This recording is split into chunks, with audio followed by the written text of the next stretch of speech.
Landing a contract with an ultra-wealthy family is one thing, but maintaining it for years, earning that trust, and becoming someone they never want to replace, that's a whole different game. And this is coming from a 21 years old cook that had almost no experience, but ended up being trusted by my clients and offered to partner with them on something that most chefs will only dream about. In this video, I am breaking down exactly what it takes to keep a full-time private chef role working with high network clients. So just to start, you need to know how to master discretion and build deep trust. I've seen chefs, both in kitchens, private events, or even private houses, being extremely nosy individuals. What I mean by being nosy individuals, not only when they cook, which is also a bad trait, but how they usually communicate, how they usually carry themselves. The behaviors that you have when you're not talking is what speaks the most about yourself. You cannot lead a private kitchen, a private house, and be a noisy person. You cannot, when you're cooking and moving your pans and your tools and all your equipments, not being someone that can be close to. I'm giving you an example. If you have the owner in the house right now, next to you, working in the kitchen, we want to make sure that we can't even know that you're around. Same in the way that you communicate. You should make sure to always say as little as possible and don't try to over-explain everything you do. And one last little piece, the people that you actually hang out with. More than likely, your clients will never met them, but maybe they will. Maybe you have other friends or people in your close circle that might be able to propose a service to those clients. Let's say that you have somebody in your circle that potentially can be of a help to the family.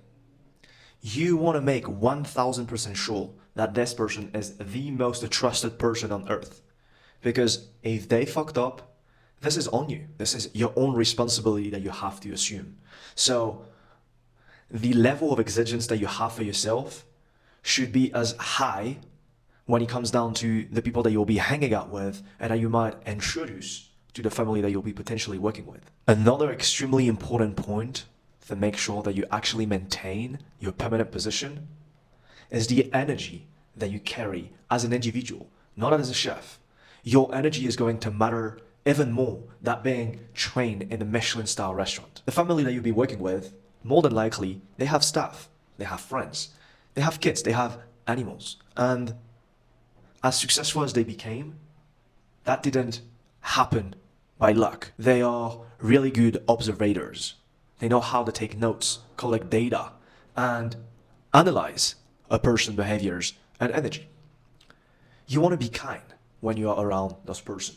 You want to treat the staff, the family, the kids, the animals, the friends, the workers around as good, if not better, than the client itself.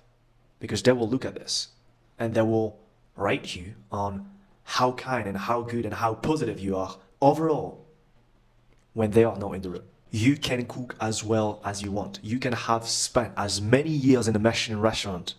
You do not learn how to conduct yourself, how to carry yourself in a kitchen. These are values and principles that you learn throughout life. You could have learned that in the kitchen, but you will necessarily have to apply those in real life example. And finally, you want to be clear with the fact that your health and your habits can make or break your career. Success, more often than not, goes accordingly with health. Successful people know that health is wealth. So they will be maybe a little bit resistant if they saw that the person in charge of their health, the person in charge of feeding them, feeding their kids, feeding their entire family would be an unhealthy individual. Somebody that is overweight, or somebody that is overweight and that is not taking care of their health. Because you can be overweight, being aware about it and having a plan in place to lose that weight because you know how effective it will be, not only for your health, but also for your business.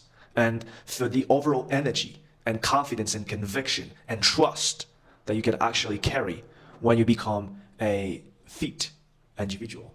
I am not even talking about drugs and addictions, alcoholism, drugs, smoking, and everything else that we wouldn't maybe see or be able to smell, but that deep down, you know, there are things that you might be the only person that know it, or at least that you wouldn't actually put that on your resume. Again, those things, even when not said, are carried in energy, in behaviors, and people can feel that.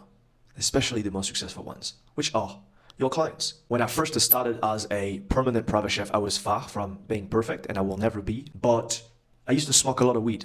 And as soon as I signed my first permanent contract, it was over. It was crystal clear.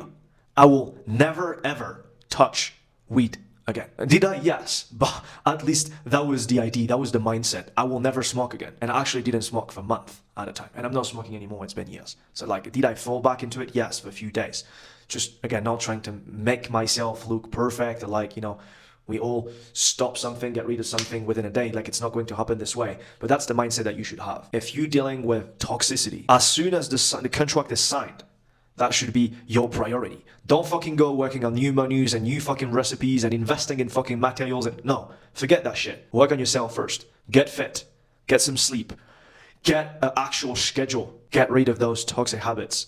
Put aside the people that don't share the same vision and get to work.